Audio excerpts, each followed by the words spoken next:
Hi everyone.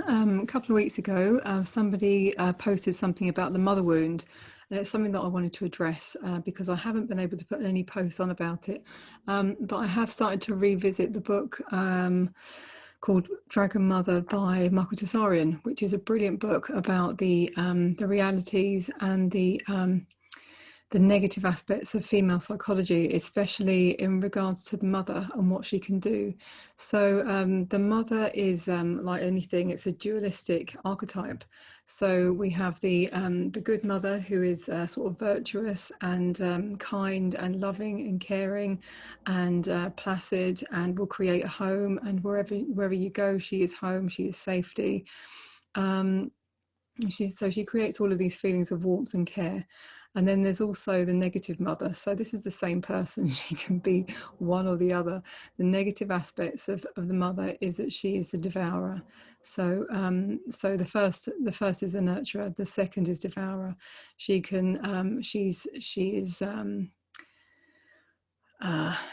the devil. She is Kali. She will kill you. She will castrate you. She is your worst enemy. She will eat you up and spit you out. She is everything that the good mother isn't. So, and I guess if you imagine, like for a small child, when they see when they I guess when they anger the mother, and they see I guess the more negative aspects of the personality coming out, imagine how terrifying it might be to see when their mother is angry with them. I do remember reading somewhere that one of the most frightening things for a very young child is that the mother or father withdraws love from the child. And this is something that's done really very regularly in parenting. It's like that the child will be punished for their behavior, and so that they won't be given hugs and cuddles, and they'll be left alone, they'll be told to go to their room and all this kind of stuff. And it's actually very negative. And I've been working with children for almost 20 years now, and one thing we were taught, which I think is really important, is if a child behaves in a way that you don't like, you have to let them know that it's not them that you don't like, it's the behavior that you don't like. And I think that's a really important thing, because then it removes them from the behavior, because we're all capable of all kinds of different behaviors. And then if we try to maybe identify the child with that behavior, that's I think where the problem can arise. And when I'm talking about children, I'm also talking about adults, because I don't think there's much difference between children and adults, to be fair. But what is the mother wound? I mean, I guess we can see it in our relationships with our mother, and it can be quite difficult for us to even identify whether or not we do have a problem with that, a kind of mother wound, because very often we can kind of see our childhood through sort of rose-tinted glasses, and especially if the mother is like quite a character and she's very she's very popular maybe, or she's everyone else sees her as good.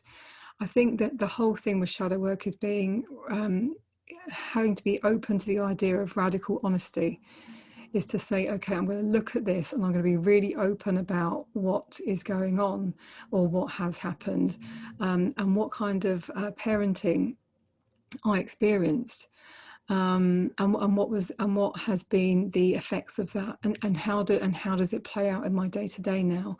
I think one of the really easy ways to find out about mother wound is if we have a problem now with our mother still, or if there is something in particular that we haven't quite sort of let go of, or a problem that we haven't sort of forgiven, or that's still there at the back of our minds.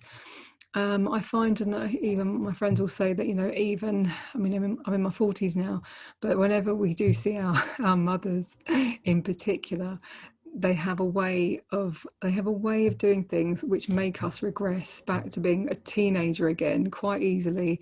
And they bring up lots of kind of feelings of undealt with stuff, things that haven't, words that haven't been said, that we might kind of try not to say, just to not rock the boat.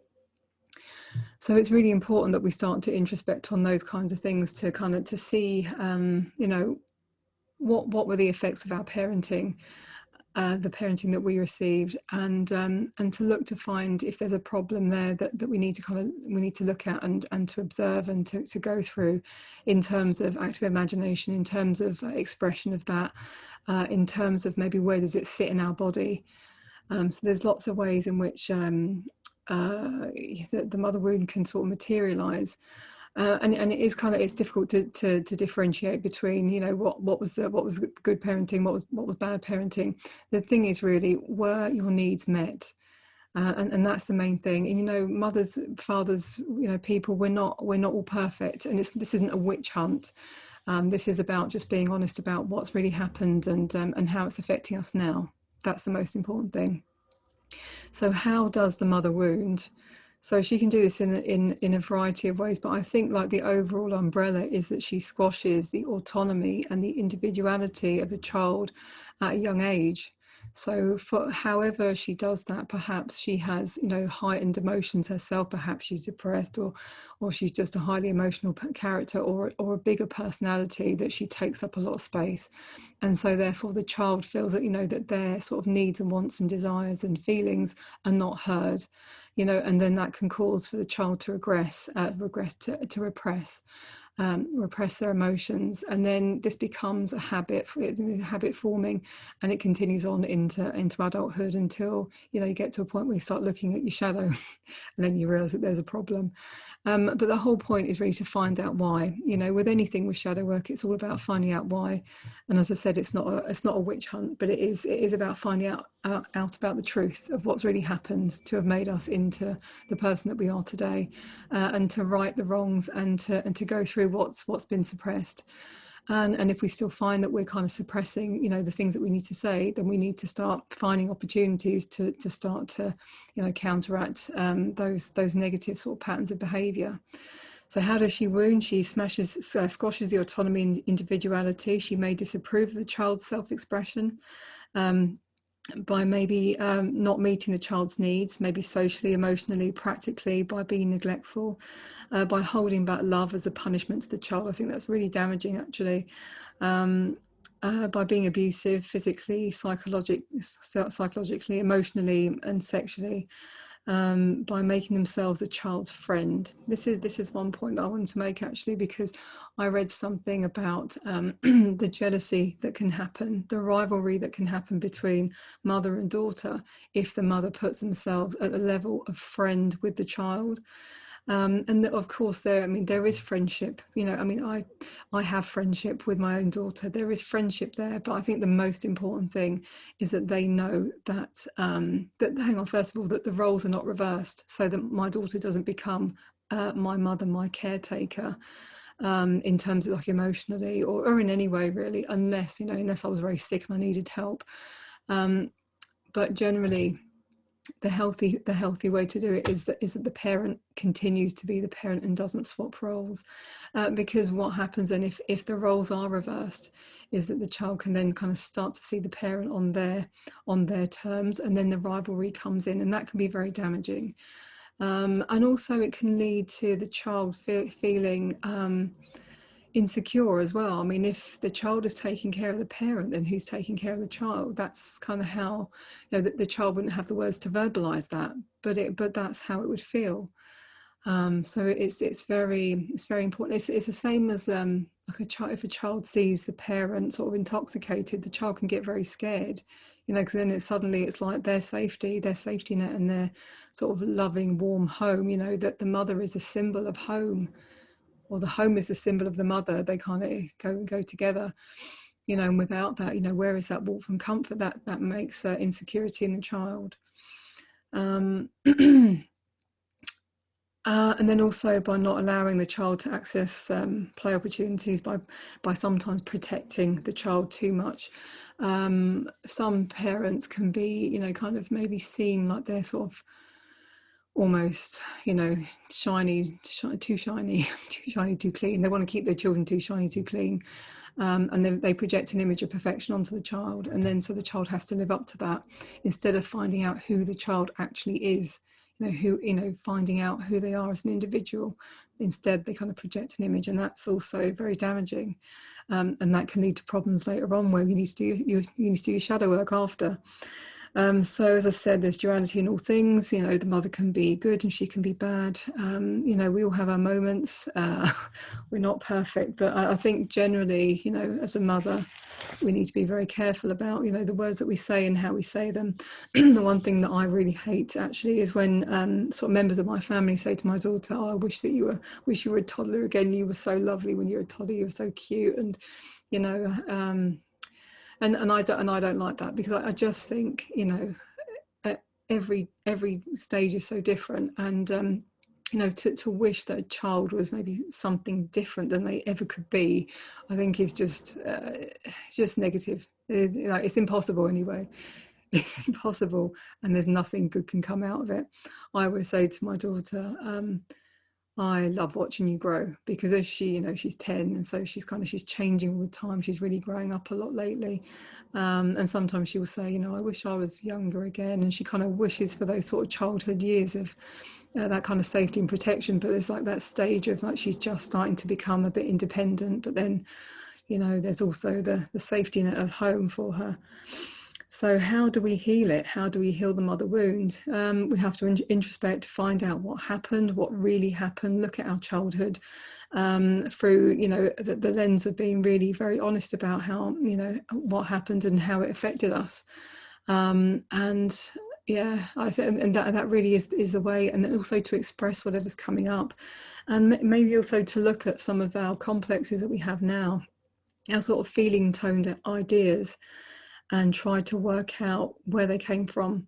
And if they came from any kind of situation that had anything to do with the mother, then we can start to work with that as well. Sometimes we can approach the mother if she's still alive and discuss some of these things. It really depends upon her personality and whether or not it's really going to have to consider whether it's going to be really useful or not. But what I find with any kind of shadow work is that once you start to delve into one issue, lots of other issues come up. And also your dreams can start telling you things that you didn't consciously know before. And then maybe synchronicities can come about. So maybe there's a conversation that could happen. A conversation that could happen between you and the parent, between you and the mother, or you can have the conversation through active imagination, where you sit alone and you start to imagine that you're sitting with your mother and that you have that conversation, and then you reach a conclusion. Be really open to what comes up. Sometimes, you might kind of have an idea of where you want the meditation to go, but actually if you become open and you just start a dialogue with you and what you think is your mother in your imagination, they can so kind of words can come up that hadn't come up before, and you can learn new things, but it does take a lot of kind of letting go of norms and being open to I guess new ways of doing things if you're not used to meditation. But it is very useful, and you can have that conversation that way, and you can, if you want to have your rageful kind of confrontation, you can have it through your imagination without breaking up your real relationship with your mother, because sometimes parents are just too old and they're too set in their ways, and they'll never actually go further than where they are in terms of their spiritual development. And so we have to accept that too, that not everyone is going to be walking the same path as us, and so we have to accept them the way they are. And do what we need to do to save ourselves from the effects of what's happened. And the other thing is also to kind of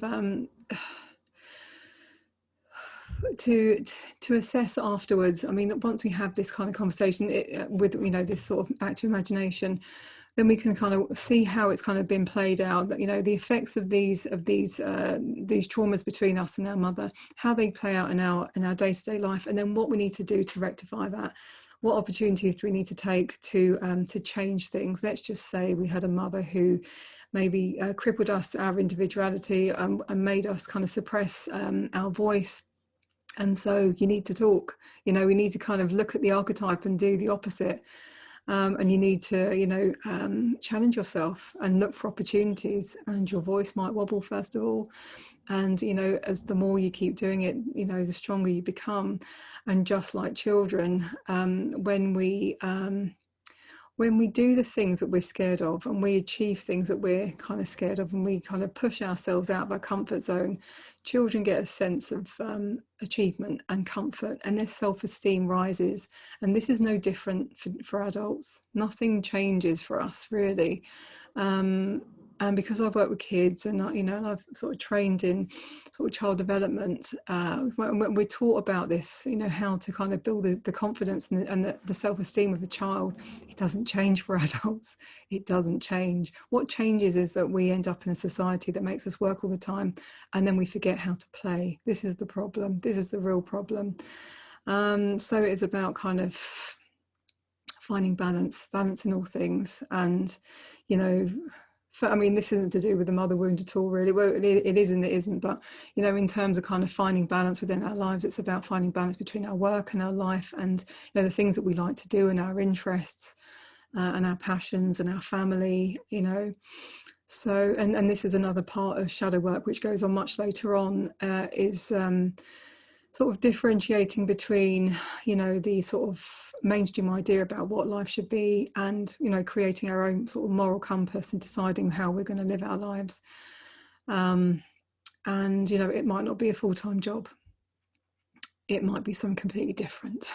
But that's our choice to make. And you know, and I find, you know, with shadow work, as time goes on and the healing kind of takes place, we're able to, you know, to move towards that real sort of true expression of our individuality, and that often includes a change of profession, or a change of job or direction or something, you know, to kind of put us back onto the path that, you know, we once dreamed of, or perhaps even a completely new dream. Anyway, so I'll leave it there before I start talking about something completely different. Take care, everyone.